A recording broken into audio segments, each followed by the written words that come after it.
I'm Vanessa Trusky with Tech in the District. We're here today at the Washington Post speaking to Rob Pegoraro, consumer tech columnist and aficionado, for this edition of Tech in 5.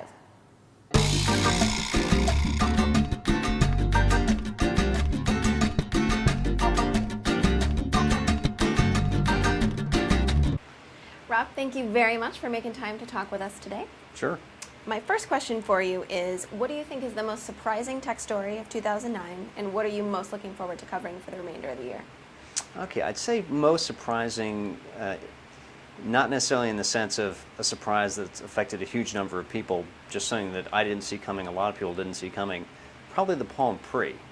I remember getting a request to come to this product briefing by Palm at CES in January thinking, look, I'm not going to see another warmed over Palm Trio, new model that's just like the old one. This really had better be good. And yeah, I tried it, and it is. It's new. The company that they basically redid their software and their hardware from scratch. It has nothing to do with what they did before. Now we'll see if they actually can sort of build on that and get people developing for it. But you just don't often see that kind of corporate reinvention. Probably I haven't seen something like that since, I guess, Apple's turnaround in the 90s. Where a company that everybody figured was going right down the toilet snapped out of it, and Palm seems to have done it on a much tighter schedule. We'll see. I've still haven't seen any sales figures, so it could be that, I and a few other tech writers are the only real pre-fans out there. Mm-hmm. Yep. Well, that remains to be seen, huh? Rob, which tech story are you most looking forward to covering for the remainder of 2009?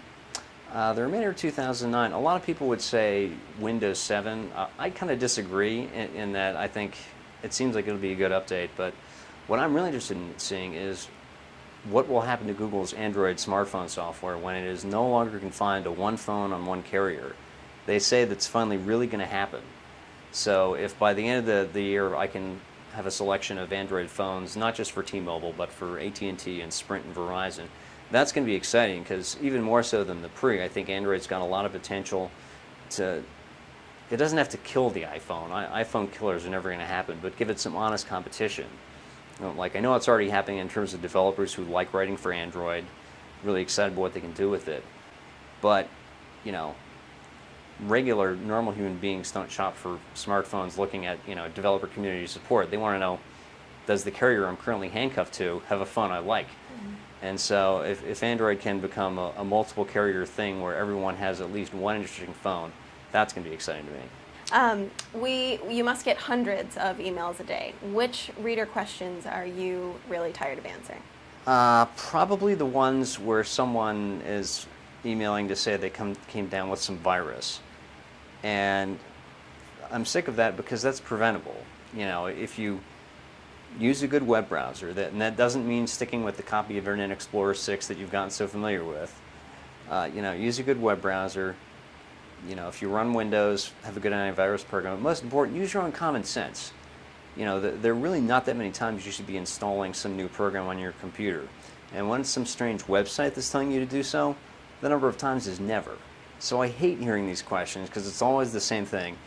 And the people who are in the situation are generally least prepared to, do what has to be done, which a lot of the time, if you want to be sure your PC is clean, back up your data and wipe the hard drive.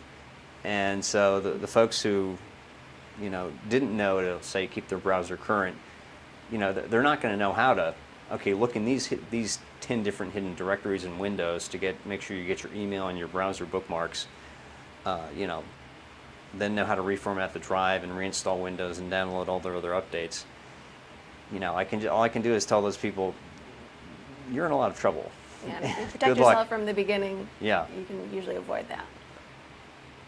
Obama's is really by far one of the tech savviest of our time. So what do you think is going to be the administration's lasting effect on technology?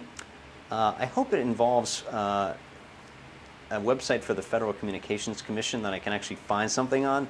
That'd be a big upgrade. Mm-hmm. But seriously, I think I'm going to be interested to see if they can actually deliver on these promises to, make broadband much more widely available. I'm not going to say universally available. There are people right now who don't have landline phone service, so I don't think they're going to be, lining up to get high-speed internet access anytime soon. That's a really big goal. it's not an easy goal. They seem to have made up their minds to make this happen. I'm glad I don't have to tell them how to make it happen. We know all the demos that you do. You must receive lots of products to take a look at. Of the products that you've demoed or that you own, either at home or here in the office, what do you think you couldn't live without? I won't name one specific product just because at the moment I have, let's see, I think like 4 of these things on me. Any kind of web-connected smartphone where I can, it's not just that I'm carrying around my calendar and my address book and everything, but that anything else I forget I can look up on the web and have available instantly. That to me has become as important as having broadband at home. You know, the idea that if I need to know something, I can find it out, whether it's directions or some, you know, bit of historical trivia or what's on someone else's Google Calendar, that I can get to that easily. If I couldn't do that, I don't know what I'd do. I'd be a mess. Yeah.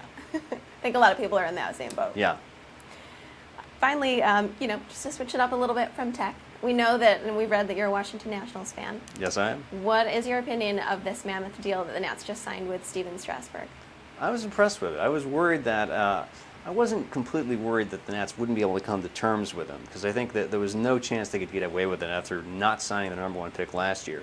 But that they got it done at a price that doesn't seem insane. I mean, $15 million is a lot, but you consider what Strasburg's agent had said he was looking for, that we got it done on time, that, yeah, that bodes well. I think in general the team's management seems to be settling down and doing things right, not just, you know, signing a bunch of toolsy outfielders and saying they're all going to be the reincarnation of Willie Mays.